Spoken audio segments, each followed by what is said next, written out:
Hi, welcome to my first tutorial. My name is Julia. Today I'm going to be showing you how to make the polymer clay, colored pencil, and artist palette set.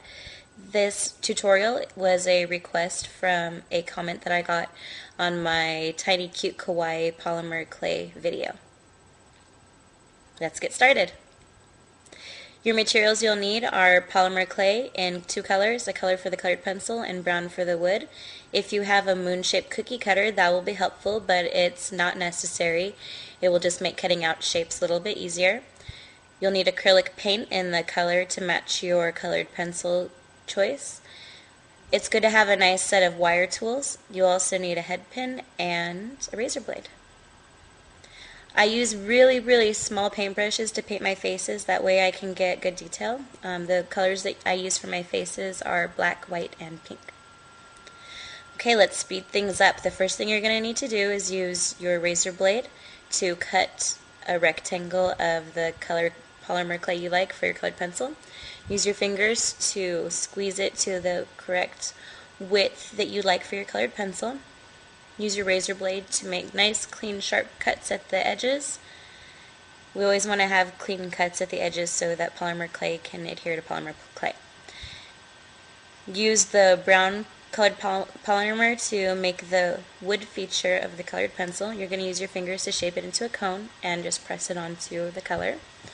Now we're going to add the detail on the back of the colored pencil so it looks like it's really a colored pencil. Flatten out a small piece of brown and use a circle cookie cutter to make a tiny little circle that will fit on the back. And with a tiny piece of polymer clay to match the colored pencil color, get it on there. We're going to affix this to the back after we adjust it a little bit. There you go, now you can see it. I use the back of a wood tool to just push that polymer clay in to make sure it's stuck in there. Now this is going to be the back of the colored pencil. Now for the tip of the colored pencil, I'm using a piece of polymer clay, the color of my choice, to make another small cone. It doesn't look like much yet, but it will. Use your fingers to squish it until it's the cone shape that you like. Cut off the tip of the brown. Cut off the back edge of the pink cone that we just made. Now you're going to press those two flat edges together. Now we need to sharpen the pencil, so use your razor blade on each of the four corners from the tip, cut all the way down to the edge of the brown.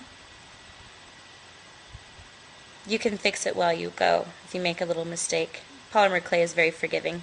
I just flatten the edges up a little bit with the edge of my cutting tool and now push the detail into the back of the pencil, and I'm going to just use the back end of a clay tool again to squish it in there so it won't come out during firing.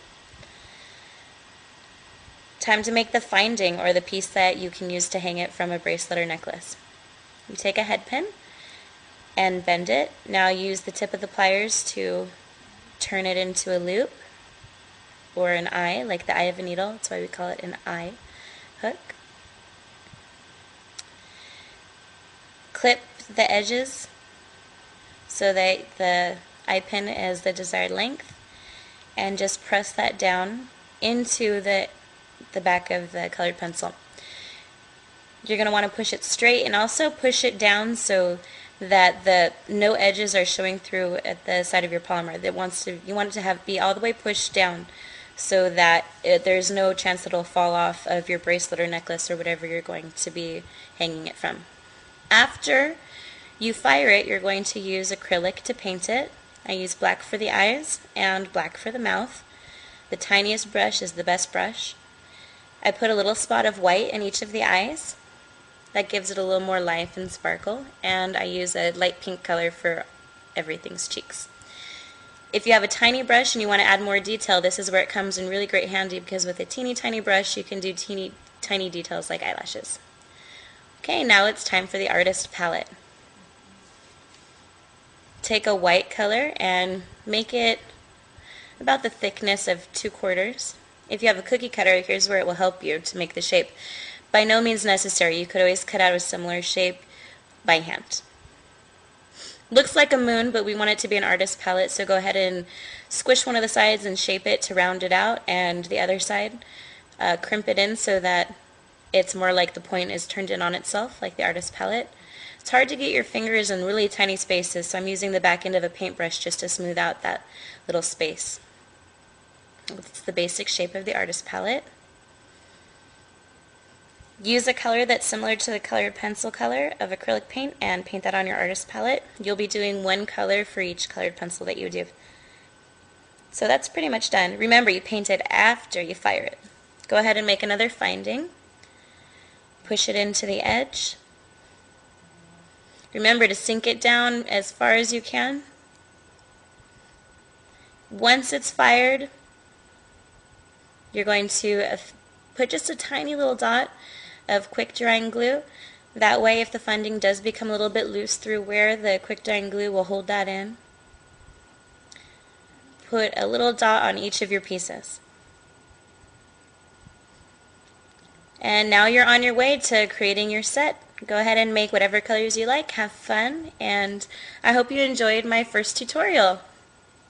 If you'd like to see anything else, let me know. Bye.